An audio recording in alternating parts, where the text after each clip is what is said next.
तो स्वागत है दोस्तों आपका एक बार फिर से मैडोवर्स मेगाबाइट्स में। तो आज का जो हमारा कॉन्सेप्ट है वो है इनहेरिटेंस। तो चलिए शुरू करते हैं।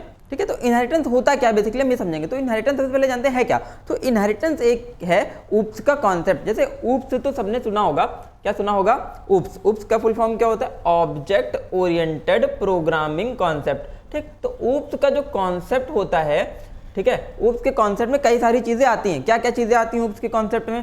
सबसे पहला तो आता है class. Class is a concept of ऊप। ठीक है, देन इसके बाद ऑब्जेक्ट। ऑब्जेक्ट भी ऊप्स का ही कॉन्सेप्ट है। थर्ड नंबर पे, ठीक है, एब्स्ट्रैक्शन भी ऊप्स का ही कॉन्सेप्ट है। देन फोर्थ नंबर पे पॉलीमॉर्फिज्म, ये भी ऊप्स का कॉन्सेप्ट है।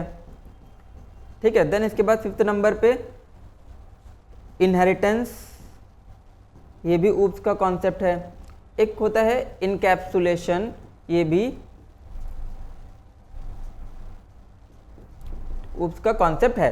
तो ये कुछ बेसिक कॉन्सेप्ट्स हैं हमारे ऊप्स के जो हमें पढ़ने होते हैं। ठीक है, जो हमारे एग्जाम्स में पूछे जाते हैं, जो हमारे सिलेबस में है। बेसिकली किसके सिलेबस में है, class 10th and 12th ISC के सिलेबस में है।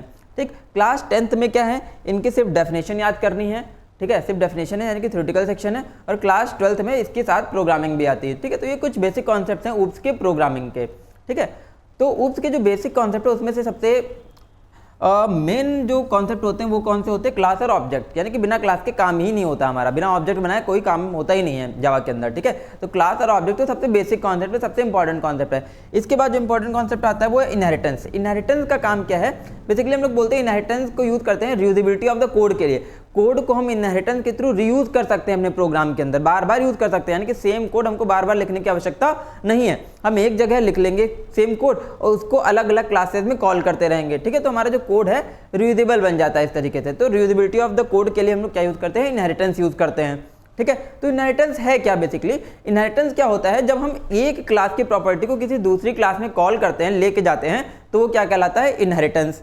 ठीक है, जो कॉन्सेप्ट है उस कॉन्सेप्ट को क्या बोलते हैं, इनहेरिटेंस बोलते हैं। तो जब भी एक क्लास की प्रॉपर्टी, सपोज मान लेते हैं एक कोई क्लास है यहाँ पर, जब एक क्लास की प्रॉपर्टी किसी दूसरी क्लास में इनहेरिट होती है, ठीक, इसके अंदर कुछ प्रॉपर्टी हैं, मान लेते हैं कुछ इसकी ABC प्रॉपर्टी हैं, तो यही प्रॉपर्टी ये वाली क्लास इनहेरिट कर लेगी, ठीक, विद सम अदर।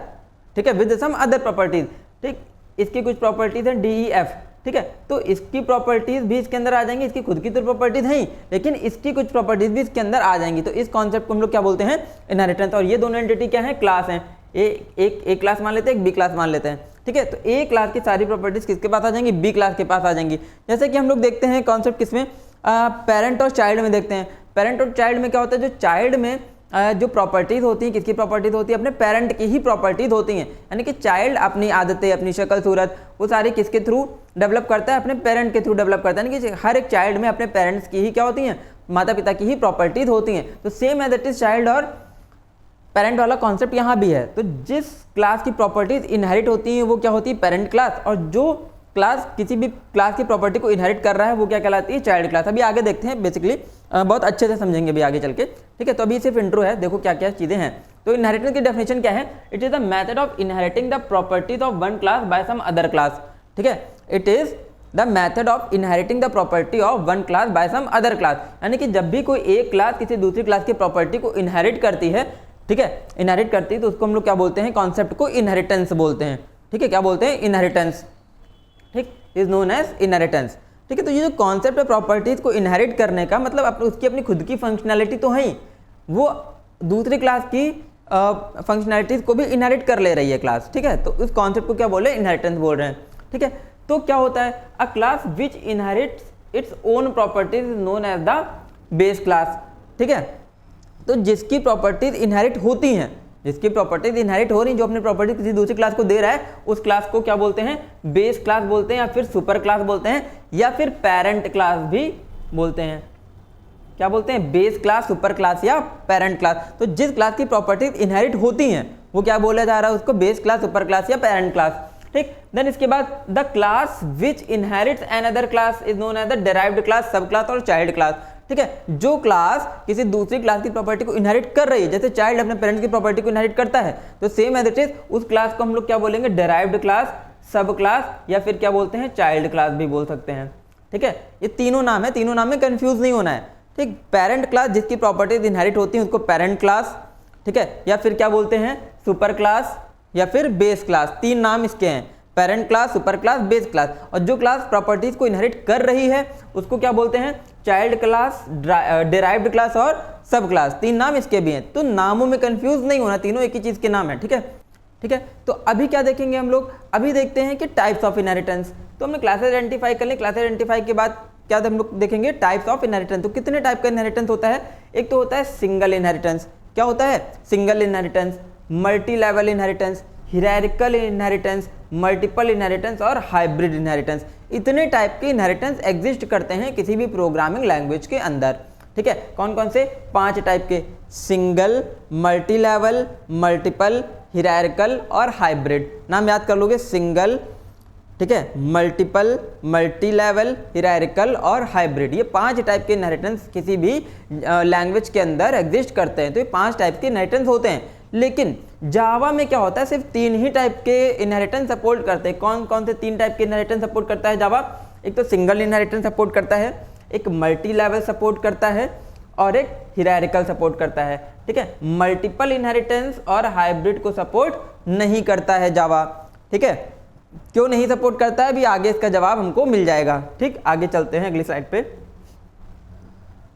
ठीक है, ये तो है हमारा सिंगल इनहेरिटेंस। सिंगल इनहेरिटेंस में क्या होता है, जब कोई एक क्लास, ठीक है, जब कोई एक क्लास किसी एक पर्टिकुलर क्लास की प्रॉपर्टी को इनहेरिट करती है तो उसको हम लोग क्या बोलते हैं, सिंगल इनहेरिटेंस। ठीक है, क्या है सिंगल इनहेरिटेंस, तो हम लोग डायग्राम के माध्यम से समझ रहे हैं, डायग्राम से हम लोग इजीली समझ जाएंगे।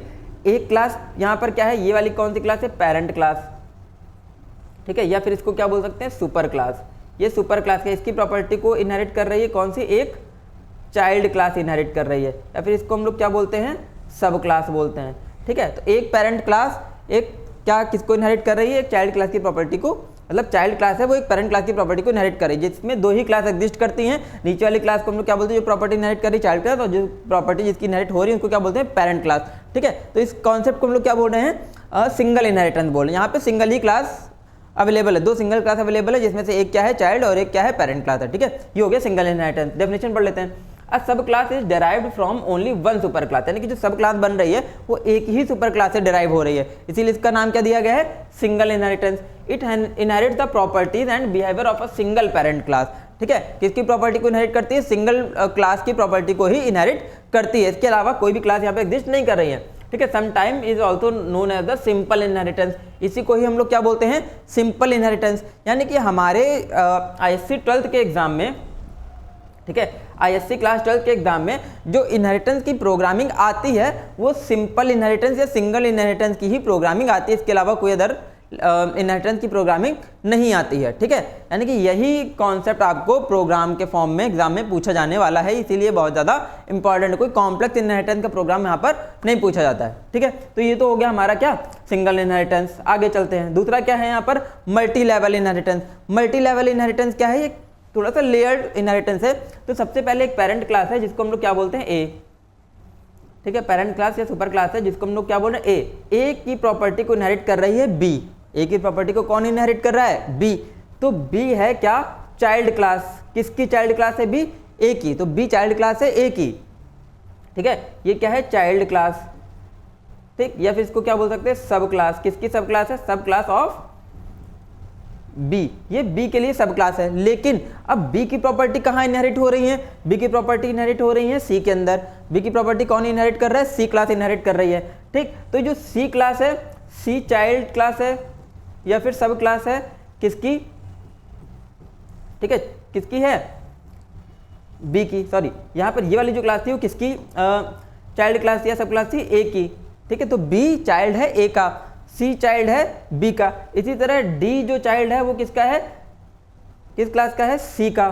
ठीक, और जो सी क्लास है, सी क्लास है वो डी के लिए क्या है, पेरेंट क्लास। तो सी जो है वो क्या है, पेरेंट ऑफ डी। सी क्या है, डी क्लास के लिए पेरेंट क्लास भी है। ठीक है, क्या है, सी डी क्लास के लिए पेरेंट क्लास। और बी किसकी पेरेंट क्लास है, ठीक, पेरेंट ऑफ सी। तो बी किसके लिए पेरेंट का काम कर रही है, सी के लिए, और ए किसके लिए पेरेंट का काम कर रही है, बी के लिए। यानी कि सब क्लास एक एक के नीचे एक मल्टीपल लेयर्ड के फॉर्म में एक दूसरे की प्रॉपर्टी को इनहेरिट कर रही हैं। लेकिन कैसे? तो डी में अल्टीमेटली जो डी में प्रॉपर्टीज आ रही हैं, तो किसकी किसकी प्रॉपर्टीज डी के अंदर है? तो डी के अंदर क्लास ए की प्रॉपर्टी भी है, क्लास बी की प्रॉपर्टी भी है, क्लास सी की प्रॉपर्टी भी है। ठीक, क्लास सी के अंदर अपने ऊपर वाली दोनों क्लासेस, अपनी दोनों पेरेंट क्लास की प्रॉपर्टीज है। ठीक है, तो सी के अंदर बी की प्रॉपर्टी भी आ जाएगी और ए की प्रॉपर्टी भी आ जाएगी, और बी के अंदर सिर्फ ए की ही प्रॉपर्टी आएगी। ठीक है, तो बी ने इनहेरिट किया ए को, तो बी के अंदर ए की प्रॉपर्टी भी आ गई, बी की खुद की प्रॉपर्टीज तो है ही। तो जब बी को इनहेरिट किया सी ने, तो सी के अंदर कौन कौन सी प्रॉपर्टीज आ गई? बी की प्रॉपर्टीज भी आ गई और ए की प्रॉपर्टीज भी आ गई। ठीक, फिर जो डी है, डी ने इनहेरिट किया सी को, तो सी के अंदर ऊपर वाली दोनों क्लास की तो प्रॉपर्टी ऑलरेडी एग्जिस्ट कर रही थी, तो डी के अंदर सारी क्लासेस की प्रॉपर्टीज इनहेरिट हो जाएंगी। तो इसी तरीके से क्या बना यहाँ पर? ये मल्टी लेवल इनहेरिटेंस। ठीक, और जरूरी नहीं है अब 4 ही क्लासेस, तो हम नीचे नंबर ऑफ क्लासेस को हम इंक्रीज कर सकते हैं। ठीक है, तो a derived class will be inheriting a base class as well as the derived class also act as the base class for other classes. तो मतलब एक क्लास किसकी तरह काम कर रही है? बेस क्लास की तरह। उसके नीचे एक कौन सी क्लास है? डेराइव्ड क्लास है। ठीक, उसके नीचे क्या है? Derived class. अब वो जो डेराइव्ड क्लास है वो भी किसी क्लास के लिए बेस क्लास का काम कर रही है। तो इस तरीके से मल्टीपल लेयर के फॉर्म में क्लासेस इंप्लीमेंट होती जाती, क्लासेस बनती जाती हैं। ठीक है, तो ये था लॉजिक इसका मल्टी लेवल इनहेरिटेंस का। आगे चलते हैं। ठीक है, नेक्स्ट है हमारा कौन सा? Hierarchical inheritance. हिरार्किकल इनहेरिटेंस में क्या होता है? मल्टी लेयर्ड में काम हो रहा है। मल्टी लेयर में काम कैसे हो रहा है? जैसे क्लास है ए, ठीक, ए, अब उसके नीचे 3 सब क्लासेस हैं या चाइल्ड क्लासेस हैं। ये तो हो गई सुपर क्लास, या फिर इसको क्या बोलेंगे? पेरेंट क्लास बोलेंगे। ठीक है, पेरेंट। अब इसका एक चाइल्ड बी है, इसका एक चाइल्ड सी है और इसका एक चाइल्ड डी है। तो ए की 3 सब क्लासेस हैं। कितनी सब क्लासेस हैं? 3 सब क्लासेस हैं, या 2 भी हो सकती है। मतलब एक किसी क्लास, जिस आर्किटेक्चर में एक सुपर क्लास हो और उसकी मल्टीपल सब क्लासेस एग्जिस्ट करें, 2, 3, 4, 5, कितनी भी मल्टीपल सब क्लासेस एग्जिस्ट करें, इसको हम लोग क्या बोल रहे हैं? Hierarchical inheritance. ठीक है, तो बी के नीचे भी इसी तरह मल्टीपल क्लासेस हम इसकी सब क्लासेस बना सकते हैं। सी के नीचे भी हम मल्टीपल सब क्लासेस बना सकते हैं। जरूरी नहीं है एक ही हो, 1 हो, 2 हो, 3 हो, 4 हो, कितनी भी हो सकती हैं। डी के नीचे सपोज एक ही सब क्लास है। ठीक है, तो इस तरीके से जब नंबर ऑफ सब क्लासेस कंफर्म ना हो या मल्टीपल सब क्लासेस एग्जिस्ट करें, तो इस स्ट्रक्चर को हम लोग क्या बोल रहे हैं? हिरार्किकल स्ट्रक्चर बोल रहे हैं, हिरार्किकल इनहेरिटेंस बोल रहे हैं। ठीक है, तो बी किसको इनहेरिट कर रहा है? ए को। सी किसको इनहेरिट कर रहा है? ए को। डी भी किसको इनहेरिट कर रहा है? ए को। ठीक, तो एक क्लास किसी एक ही सब क्लास को इनहेरिट कर सकती है। ये लॉजिक है जावा के अंदर। क्या चीज लॉजिक है? एक पर्टिकुलर सब क्लास किसी एक ही बेस क्लास को इनहेरिट कर सकती है, एक से ज्यादा बेस क्लासेस को इनहेरिट नहीं कर सकती है। ठीक है, तो इसी तरह से बी, इसको मान लेते क्लास ई है, क्लास एफ है। ठीक है, जी, एच, आई और जे। ठीक, तो ई और एफ किसकी सब क्लासेस हैं? बी की सब क्लासेस हैं। ठीक है, जी और एच किसकी सब क्लासेस हैं? सी की सब क्लासेस हैं। ठीक है, और आई भी किसकी सब क्लास है? सी की सब क्लास है। और जे किसकी सब क्लास है? डी की सब क्लास है। तो इस तरीके से हिरार्किकल स्ट्रक्चर वहां पर फॉर्म होता है। इसको हम लोग क्या बोल रहे हैं? Hierarchical inheritance. ठीक है, तो one class serve as the super class for more than one sub classes. तो जहां पर एक बेस क्लास की मल्टीपल सुपर क्लासेस, एक बेस क्लास की मल्टीपल सब क्लासेस हो सकती हैं। एक बेस क्लास की मल्टीपल जहां पर सब क्लासेस अवेलेबल होंगी, उस स्ट्रक्चर को हम लोग क्या बोलेंगे? Hierarchical inheritance. ठीक है, आगे चलते हैं। इसके बाद क्या है हमारा? Multiple inheritance. मल्टीपल इनहेरिटेंस का मतलब क्या है? जब भी एक क्लास, एक सब क्लास, ठीक है, एक सब क्लास या फिर चाइल्ड क्लास, एक सब क्लास या फिर चाइल्ड क्लास, ठीक, मल्टीपल पेरेंट क्लास को इनहेरिट कर रही है। ठीक है, एक child class multiple parent class को अगर इनहेरिट करती है, उस कॉन्सेप्ट को हम लोग बोलते हैं मल्टीपल इनहेरिटेंस। ठीक, तो one class can have more than one super class and inherit features from the all parent classes. तो अब इससे पहले वाला जो हमने पढ़ा था क्या? हिरार्किकल, वो इसका ऑपोजिट था, जहां पर सुपर क्लास तो एक थी लेकिन सब क्लासेस ज्यादा थी।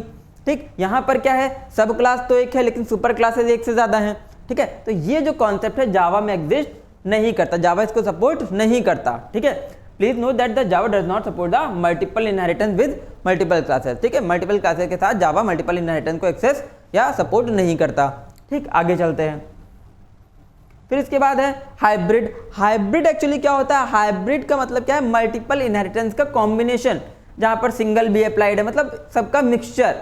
ठीक है, सबका जो कॉम्बिनेशन है उसको हम लोग क्या बोल रहे हैं? हाइब्रिड इनहेरिटेंस बोल रहे हैं। तो यहाँ पर मल्टीपल ये स्ट्रक्चर को अगर हम देखेंगे तो ये मल्टीपल इनहेरिटेंस के जैसे लग रहा है, इस स्ट्रक्चर को देखेंगे तो कैसा लग रहा है, सिंगल इनहेरिटेंस के तरीके लग रहा है। ठीक, अगर हम इसमें और क्लासेस कुछ यहाँ पर हम लगा दें, ठीक है, यहाँ पर नीचे हम इसके अंदर कुछ और क्लासेस लगा दें तो ये इस तरीके से क्या बन जाएगा, ये बन जाएगा हियरार्किकल इनहेरिटेंस, मतलब सारे इनहेरिटेंस का जो कॉम्बिनेशन बन रहा है वो क्या होता है, हाइब्रिड इनहेरिटेंस। तो हाइब्रिड इनहेरिटेंस भी जावा सपोर्ट नहीं करता। क्यों नहीं सपोर्ट करता, यहाँ पर ये भी पॉसिबिलिटी होती है कि एक क्लास किसी दो क्लास को इनहेरिट कर रही है, ठीक है, एक सब क्लास किसी दो पेरेंट क्लास को इनहेरिट कर रही है। तो ये कॉन्सेप्ट क्योंकि जावा में मल्टीपल इनहेरिटेंस सपोर्ट नहीं करता, इसीलिए यहाँ पर हाइब्रिड इनहेरिटेंस भी सपोर्ट नहीं करता है।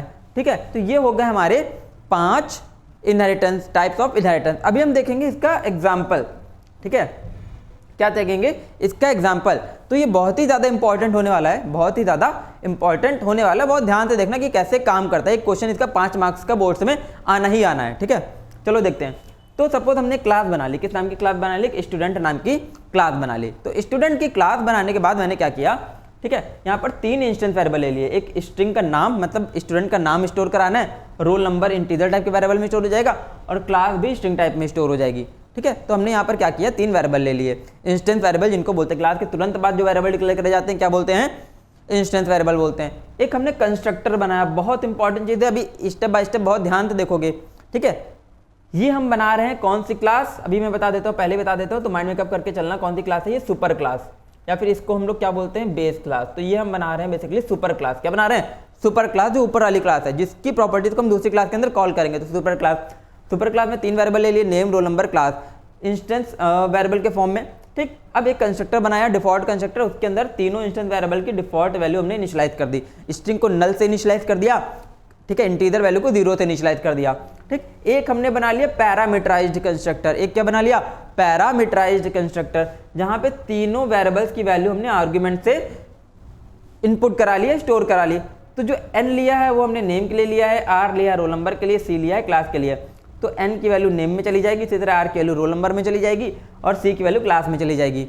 ठीक है, तो जो आर्गुमेंट वाले वेरिएबल थे उनकी वैल्यू कहाँ स्टोर हो गई, इंस्टेंस में स्टोर हो गई। कंस्ट्रक्टर वाला, अगर आपको कंस्ट्रक्टर नहीं क्लियर है तो आप इससे पहले वाला लेक्चर हमारा कंस्ट्रक्टर का भी देख सकते हो, वो भी मैं अपलोड कर दूंगा। ठीक है, फिर इसके बाद क्या है, एक डिस्प्ले फंक्शन बना लिया। डिस्प्ले फंक्शन में हम लोगों ने क्या किया कि जितने इंस्टेंस वेरिएबल थे तीनों वेरिएबल की वैल्यू डिस्प्ले करा दी, नेम को डिस्प्ले कराया, रोल नंबर को डिस्प्ले कराया, और क्लास को डिस्प्ले करा दिया। ठीक, इतना करने के बाद हमने क्लास को क्लोज कर दिया, क्लास का ब्रैकेट यहाँ पर क्लोज कर दिया। ठीक है, तो हमने 3 काम किए क्लास के अंदर, कौन कौन से, एक डिफॉल्ट कंस्ट्रक्टर, एक पैरामीटराइज्ड कंस्ट्रक्टर और एक डिस्प्ले फंक्शन। 3 चीजें हमने यहाँ पर बना दी। डिस्प्ले फंक्शन जो इंस्टेंस वेरिएबल की सारी वैल्यूज को डिस्प्ले करेगा, डिफॉल्ट कंस्ट्रक्टर डिफॉल्ट वैल्यू से इनिशियलाइज करेगा, पैरामीटराइज्ड कंस्ट्रक्टर पैरामीटर वाली वैल्यू से इनिशियलाइज करेगा।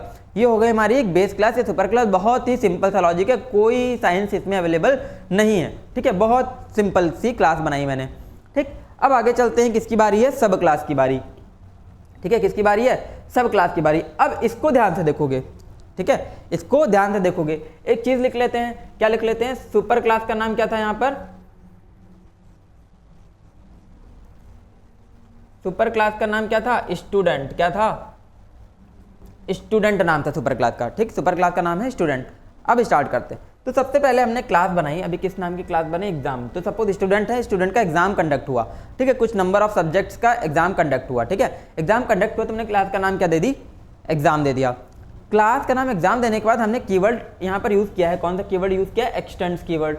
एक्सटेंड्स कीवर्ड क्या करता है, extend keyword is used to inherit the properties of super class into sub class. Extends keyword का काम है क्या, सुपर क्लास की प्रॉपर्टीज को सब क्लास में इनहेरिट करना। ठीक है, तो सुपर क्लास क्या थी हमारे पास, स्टूडेंट। स्टूडेंट की प्रॉपर्टीज को एग्जाम वाली क्लास के अंदर यानी कि सब क्लास के अंदर लाने के लिए हमने कौन सा कीवर्ड यूज किया, extend. Extend keyword Java compiler को नोटिफाई करेगा भैया, क्या नोटिफाई करेगा कि जो स्टूडेंट क्लास है यानी कि जो सुपर क्लास है स्टूडेंट नाम की, उसकी प्रॉपर्टीज को इसके अंदर डाल दो।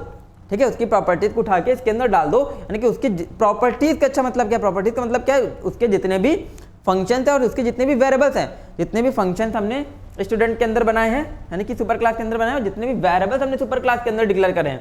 ठीक है, जितने भी वेरिएबल्स हमने सुपर क्लास के अंदर डिक्लेयर करे हैं, सबको उठा करके कहाँ डाल दो, सब क्लास में डाल दो। ठीक है, सुपर क्लास के सारे वेरिएबल्स और फंक्शन उठा के सब क्लास में डाल दो, जिससे कि सुपर क्लास के वेरिएबल्स या फंक्शन को यूज करने के लिए ऑब्जेक्ट बनाना ना पड़े, बार बार परमिशन ना लेनी पड़े।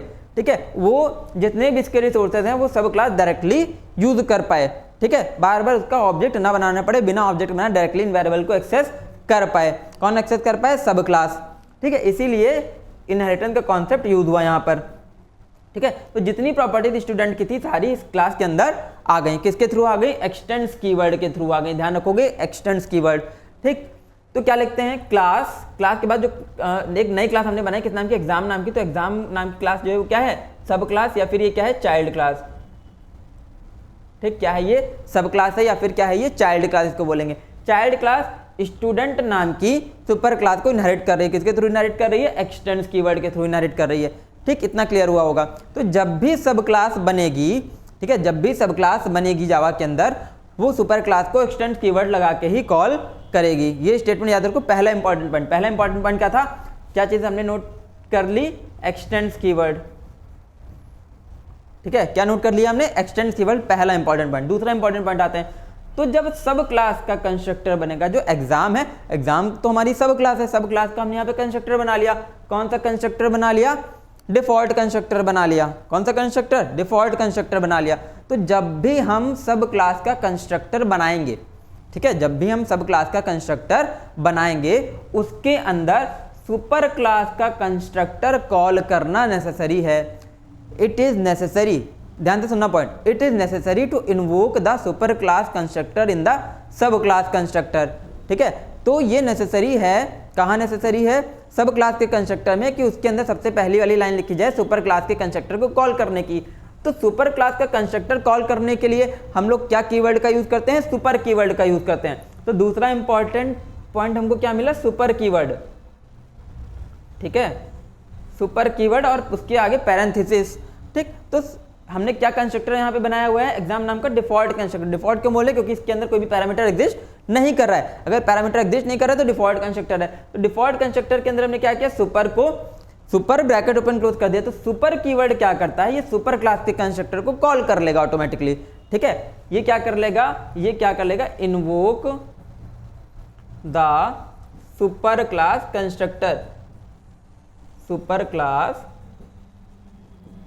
कंस्ट्रक्टर। तो जब भी सब क्लास का कंस्ट्रक्टर बनाएंगे तो पहली लाइन क्या होगी? पहली लाइन हमको लिखनी पड़ेगी सुपर क्लास के कंस्ट्रक्टर को कॉल करने के लिए। सुपर क्लास का कंस्ट्रक्टर किससे कॉल हो रहा है? सुपर कीवर्ड से। सुपर के आगे पैरेंथेसिस ओपन क्लोज कर दिया, क्योंकि हमको सुपर क्लास का डिफॉल्ट कंस्ट्रक्टर कॉल करना है। कौन सा कंस्ट्रक्टर? डिफॉल्ट कंस्ट्रक्टर कॉल करना है।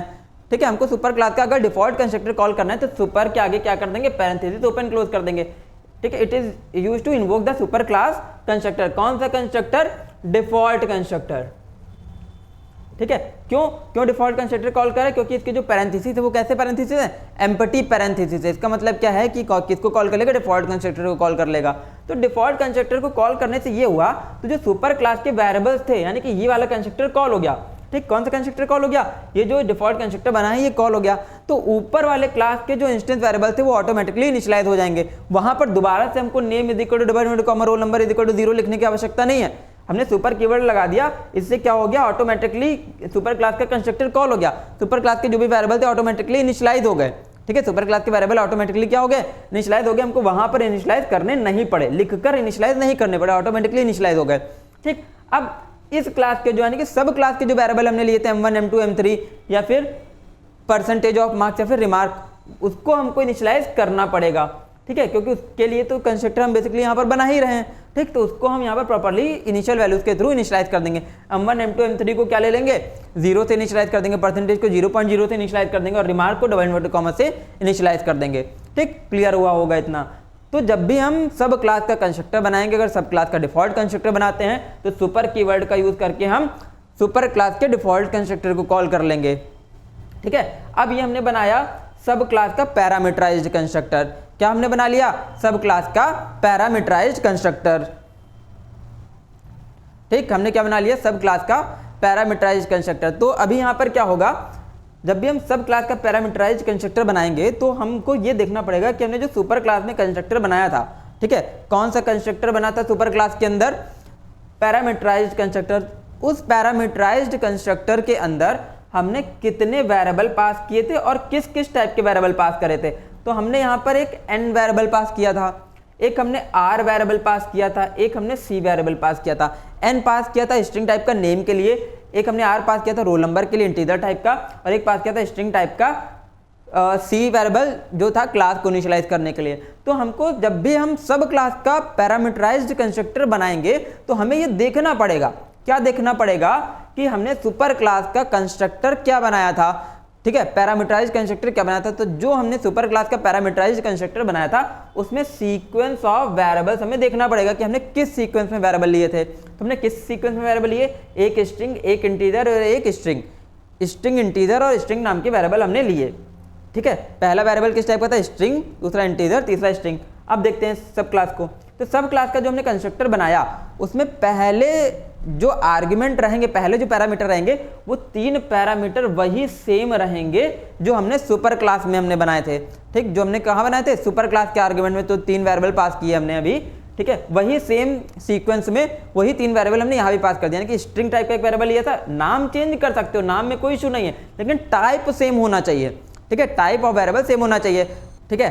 तो पहला क्या हो गया यहाँ पर, पहला क्या हो गया, एन स्ट्रिंग टाइप का, दूसरा हो गया आर इंटीजर टाइप का, तीसरा हो गया सी स्ट्रिंग टाइप का। तो वही सीक्वेंस हमने यहाँ पर भी फॉलो किया, स्ट्रिंग इंटीजर स्ट्रिंग जो सब सुपर क्लास का कंस्ट्रक्टर था वही सीक्वेंस हमने सब क्लास के कंस्ट्रक्टर में भी फॉलो कर लिया।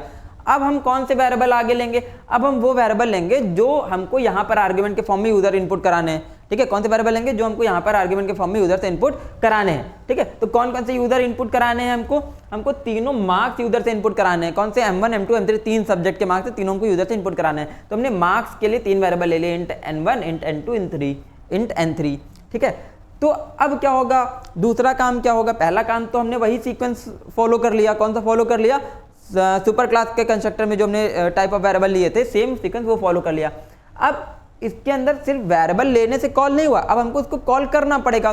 तो सुपर क्लास के कंस्ट्रक्टर को कॉल करने के लिए, ठीक है, कौन सा कीवर्ड यूज करते हुए हमने देखा, सुपर कीवर्ड यूज करते हैं। लेकिन अब सुपर क्लास का हमको पैरामीटराइज्ड कंस्ट्रक्टर कॉल करना है। कौन सा कंस्ट्रक्टर कॉल करना है, पैरामीटराइज्ड। तो पैरामीटराइज्ड कंस्ट्रक्टर कॉल करने के लिए हमको सुपर कीवर्ड के अंदर वही 3 पैरामीटर पास करने पड़ेंगे, मतलब वही पैरामीटर्स पास करने पड़ेंगे जो हमने सुपर क्लास में पास किए थे, ठीक है। तो सुपर क्लास में हमने कौन कौन से पैरामीटर लिए थे, एक स्ट्रिंग टाइप का, एक इंटीजर टाइप का, एक स्ट्रिंग टाइप का, ठीक, एक एन आर सी, ठीक है। तो यहाँ पर भी आ जाएंगे एक एन एक आर सी, वो हमने वही सबसे पहले वहां पर कंस्ट्रक्टर के अंदर डिक्लेयर कराए हैं। तो वही 3 जो सुपर क्लास वाले थे वही 3 हम सुपर कीवर्ड के अंदर लाइन से पास कर देंगे। पहला स्ट्रिंग टाइप का आर्गुमेंट जो एन था वो पास कर दिया, दूसरा इंटीजर टाइप का आर पास कर दिया, तीसरा स्ट्रिंग टाइप का सी पास कर दिया। तो ये क्या करेगा, ये लाइन क्या करेगी, invoke the super class parameterized constructor,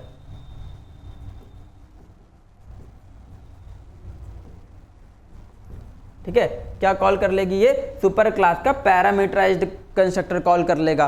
कैसे कॉल कर लेगा, सुपर के अंदर हम उसी सीक्वेंस में आर्गुमेंट या उसी टाइप के आर्गुमेंट पास कर देंगे जो हमने सुपर क्लास में लिए थे। तो ये क्या करेगा, सुपर क्लास का पैरामीटराइज्ड कंस्ट्रक्टर कॉल कर लेगा, ठीक है। तीसरा इंपॉर्टेंट पॉइंट, ठीक। तो अभी याद रखो 3 चीजें हमने पढ़ ली कंस्ट्रक्टर में। क्या क्या सबसे इंपॉर्टेंट चीज पढ़ी, हम सुपर क्लास को सब क्लास में इनहेरिट कराएंगे एक्सटेंड कीवर्ड के थ्रू, ठीक है। सुपर क्लास के किसमें, डिफॉल्ट सब क्लास के डिफॉल्ट कंस्ट्रक्टर के अंदर, सब क्लास के डिफॉल्ट कंस्ट्रक्टर के अंदर हम सुपर कीवर्ड का यूज करके सुपर क्लास का हम डिफॉल्ट कंस्ट्रक्टर कॉल कर लेंगे। और सब क्लास के पैरामीटराइज्ड कंस्ट्रक्टर के अंदर सुपर कीवर्ड का यूज करके उसके अंदर आर्गुमेंट पास करके सुपर क्लास का पैरामीटराइज्ड कंस्ट्रक्टर कॉल कर लेंगे, ठीक। 3 चीजें हमको समझ में आई। अभी आगे चलते हैं, ठीक है। अब ज्यादा कुछ नहीं है, ठीक है। तो जो इस क्लास के पर्टिकुलर वेरिएबल बचे थे कौन कौन से, N1 N2 N3, हम उसको डायरेक्टली इनिशियलाइज कर देंगे। N1 को M1 में डाल देंगे, N1 की वैल्यू M1 में आ जाएगी, N2 की M2 में, ठीक है, N3 की M3 में आ गई।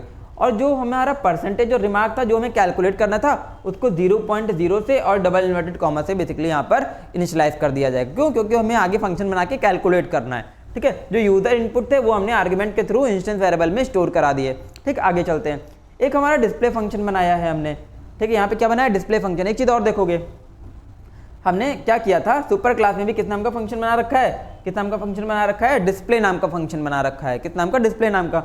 और सब क्लास में भी वही सेम नाम का फंक्शन बना है, किस नाम का, डिस्प्ले नाम का, ठीक है। तो the functions of same name and same argument, the functions of the same name and same argument, ठीक है, इन सब क्लास और super class, in sub class and super class are known as the method overriding. मतलब क्या है कि जब super class और सब क्लास में सेम नाम और सेम आर्ग्यूमेंट का फंक्शन अवेलेबल होता है तो उसको हम लोग क्या बोलते हैं, मेथड ओवरराइडिंग बोलते हैं। यानी कि हमने डिस्प्ले फंक्शन सुपर क्लास में बना रखा है उसी को ओवरराइड करके हम लाए हैं किसमें, उसी को हमने ओवरराइड किया है सब क्लास के अंदर, ठीक है, उसी को ओवरराइड किया है सब क्लास के अंदर।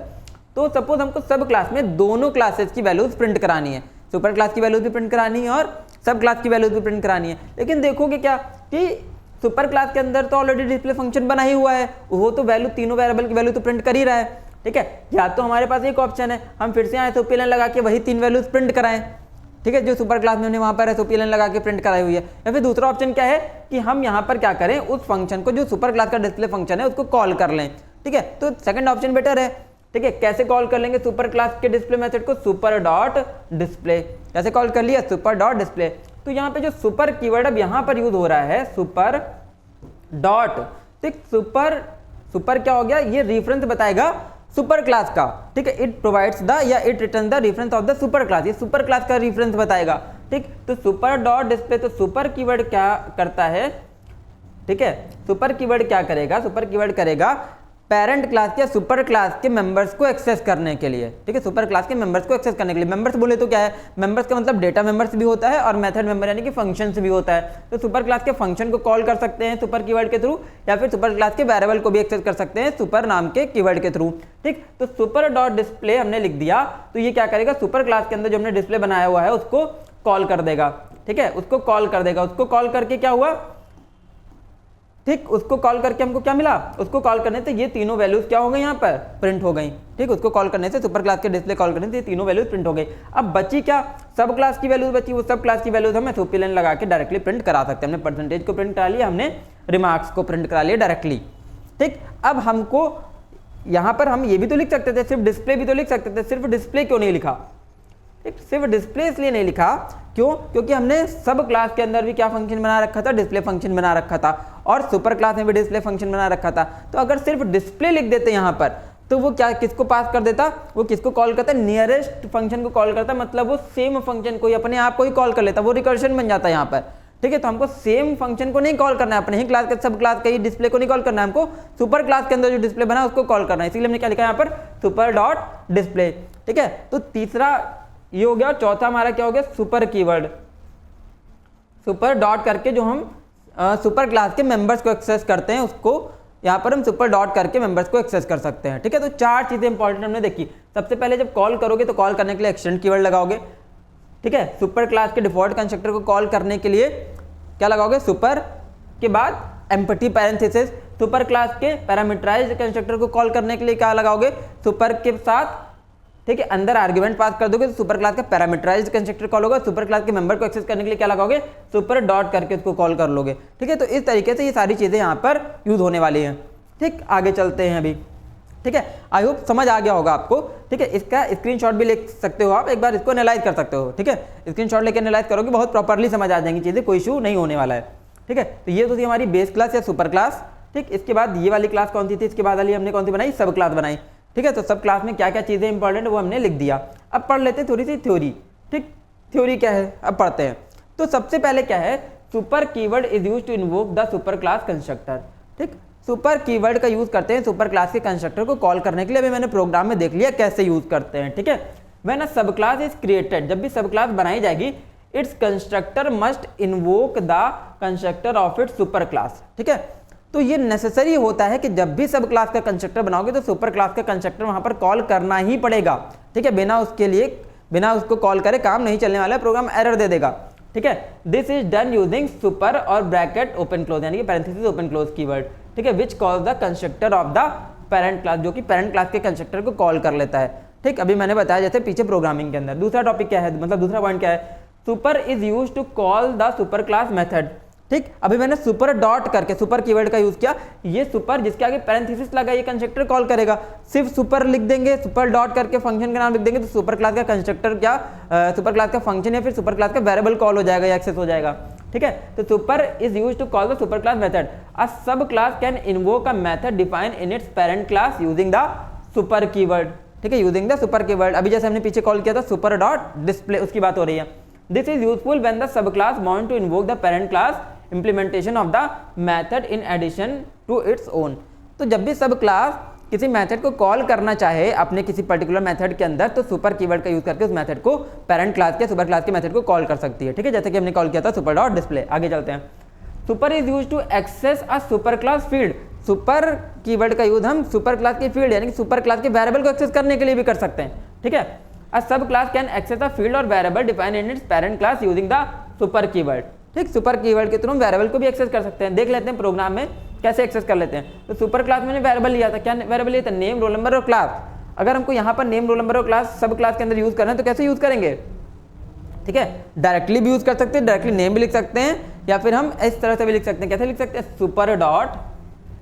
Super dot name. इस तरीके से भी वेरिएबल को एक्सेस कर सकते हैं। सबको तो हमें प्रिंट कराना है तो क्या लिख देंगे? SOPLN super dot name. इस तरीके से हम इसको प्रिंट भी करा सकते हैं। ठीक, आगे चलते हैं। फिर नेक्स्ट पॉइंट है हमारा super must be the first statement in a constructor. ठीक है, तो सुपर क्लास का जो कंस्ट्रक्टर कॉल करना है तो सुपर स्टेटमेंट क्या होना चाहिए? पहला स्टेटमेंट होना चाहिए कंस्ट्रक्टर के अंदर। सब क्लास के कंस्ट्रक्टर के अंदर सुपर कीवर्ड लगा के हम सबसे पहला स्टेटमेंट के फॉर्म में सुपर क्लास के कंस्ट्रक्टर को कॉल करेंगे। अगर ऐसा नहीं करते हैं तो जावा का कंपाइलर क्या करेगा? क्या समझेगा वो कि यार तुम सुपर क्लास के कंस्ट्रक्टर कॉल करना ही भूल गए, तुमने पहले तो अपने क्लास के वेरिएबल इनिशियलाइज कर दिए, जो कि गलत हो जाएगा, तो फिर एरर आएगी प्रोग्रामिंग। तो सबसे पहले ही कंस्ट्रक्टर के अंदर क्या लगाना है? सुपर कीवर्ड का यूज करना है। ठीक, आगे चलते हैं। फिर इसके बाद super is not required to call a super class method. Super class के मेथड को कॉल करने के लिए सुपर क्लास जरूरी नहीं है। ठीक है, जरूरी नहीं है। एक क्या है? ऑल्टरनेट है। ऑल्टरनेट कब ये जरूरी हो जाता है? जरूरी तब हो जाता है जब हमने मेथड ओवरराइडिंग परफॉर्म करके रखी हो, यानी कि सुपर क्लास में भी वॉइड डिस्प्ले बना है और सब क्लास में भी वॉइड डिस्प्ले बना है, दोनों क्लास के अंदर वॉइड डिस्प्ले है। अब सुपर क्लास का वॉइड डिस्प्ले कॉल करना है। ठीक है, तो सिर्फ डिस्प्ले नहीं लिख सकते। अभी मैंने बताया अगर सिर्फ डिस्प्ले लिखोगे तो कंपाइलर कंफ्यूज होगा, सेम क्लास का डिस्प्ले फंक्शन कॉल कर लेगा। इसलिए यहाँ पे क्या लिखोगे? आइडेंटिफाई करने के लिए सुपर क्लास के डिस्प्ले को कॉल करने के लिए सुपर डॉट डिस्प्ले लिखोगे। ठीक, आगे चलते हैं। फिर क्या है? सुपर क्लास या super can not be used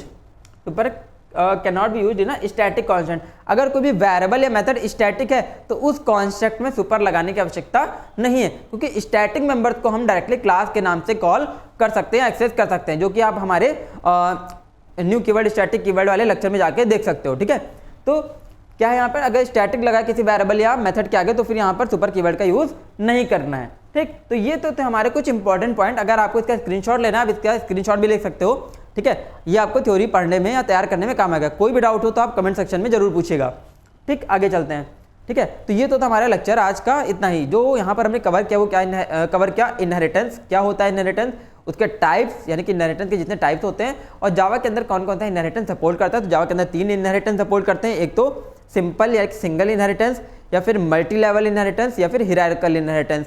जावा में कौन सा इनहेरिटेंस सपोर्ट नहीं करता है तो कौन सा मल्टीपल और हाइब्रिड इनहेरिटेंस सपोर्ट नहीं करता है। ठीक है, इसके बाद हमने देखा एक एग्जाम्पल इनहेरिटेंस का कि कैसे हम सुपर क्लास और सब क्लास को मतलब क्रिएट करते बनाते हैं, और कैसे सुपर क्लास के कंस्ट्रक्टर को इन्वोक करते हैं, कैसे सुपर क्लास के मेथड को इन्वोक करते हैं।